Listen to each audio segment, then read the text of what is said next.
course, sa ating Kapamilya Network, ang Probinsyano. And whether you guys like it or not, ako po ang inyong magiging host. Ako po si DJ Danny J mula sa MOR 101.9, my only radio for life. At heto po, for tonight, maraming salamat po sa inyong lahat sa pagdalo sa lahat ng mga kapamilya natin, ating mga digital media, ayan, personalities natin dito sa ABS-CBN. At eto nga po, alam nyo, no, here tonight, isang pagbibigay pugay talaga ang ating gagawin sa, syempre, dahil sa teleserye ito, sa isang hari o ang hari ng pelikulang Pilipino, syempre nariyan, we all know, of course, the man, Fernando Po Jr. or FPJ. At syempre, ito po ay sa pagkakaisa ng creators of current top rating teleserye On the Wings of Love, Doble Cara. At syempre, ang Nathaniel ay naririyan ang ABS-CBN, naririyan din ang Dreamscape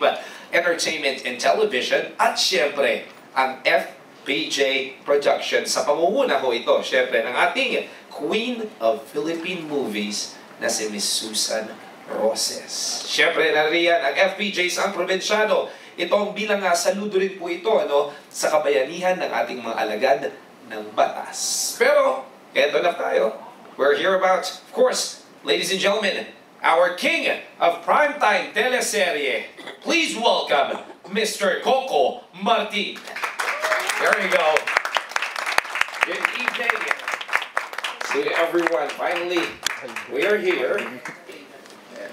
Now, before, hello Coco, good evening. Now, before we give you, or we go to our digital media conference, I would like to show you first a trailer ng ating FPJs, ang Probinsyano. Enjoy it.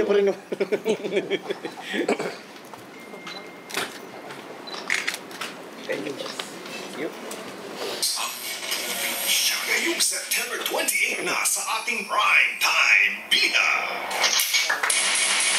There you go, yun! Ang dalawang trailers natin para sa FPJs ang Probinsyano. Unang trailer, pinapakita syempre si Ador, at pangalawa, pinapakita si Cardo. Ngayon, of course, Cardo, Ador, naririto. Coco Martin, here. Good evening po sa inyong lahat. Medyo pasensya na po, parang na-late po yata yung start natin. Pero honestly, ako kanina pa nandito. Siguro yung ibang makasama natin, medyo naipit ng po sa isang press con. Kaya good evening po sa inyong lahat. Sige, ito, let's start na together with, of course, Sir Aaron. Ayan, ito kasi si Sir Aaron ang mas kilala niya personally ang ating mga digital media personalities present tonight. Thank you, DJ Danny. Our first question will come from GP Anarcon of PEP. Hi, Coco. Good evening. Hello, good evening. Kasi parang, remember, so before, minsan lang kita iibigin, di ba? Dual role din yan, tas medyo action din. So parang, how would ang Probinsyano be different from that? Una-una, medyo malayo yung kwento nila. It's about, yung minsan lang kasi ibigin na, it's about NPA and then the soldier. Ito naman it's about sa ating mga kapulisan. Malayo yung comparison. Saka sa minsan lang tayo ibigin kasi sabay yung character ko eh. Ito naman may kailangan akong gampanan. Kailangan kong gampanan yung pagkatao ng kapatid ko, ng kakambal ko. Maaaring naging yun lang dahil kampanan din si Maha yung kasama ko dito. Kaya medyo may pagkahawi nga siya. Ayun. Ayun, speaking of nga dahil si Maha din nandun, di ba? So parang, paano nag-change yung working relationship niya from minsan lang kita ibigin and then now that you're reunited in Probinsyano? Una, honestly, sobrang excited ako nung kasi siyempre 4 years ago, nung huli kami magkasama ni Maha dun sa soap opera. And then, siyempre, honestly, minsan may tao ka makakatrabaho na hahanap at hahanapin mo yung, minsan meron compatibility din sa katrabaho mo. And then, medyo matagal na kaming nagkakatrabaho ni Match. Every time na nakikita kami dito sa ABS-CBN o sa ibang gathering, lagi ko talagang inaaral na sana magkatrabaho ulit kami either sa movie or sa soap opera. Pero medyo matagal binigay and then 4 years nga. Actually, hinintay namin siya after the Bridges. And then, ayun, ngayon, yung pagtatrabaho namin sa taping, mas naging matured kasi syempre that time mas medyo bagets pa kami ng konti and then ngayon, mas kilala na namin ang isa't isa. Lalong-lalo na ako, mas nakilala niya na ako na talaga pagdating sa trabaho ko, medyo mabusisi ako saka talagang nakatutok ako sa bawat trabaho ko. Ngayon, mas naiintindihan na ni Maha yun. Ayun.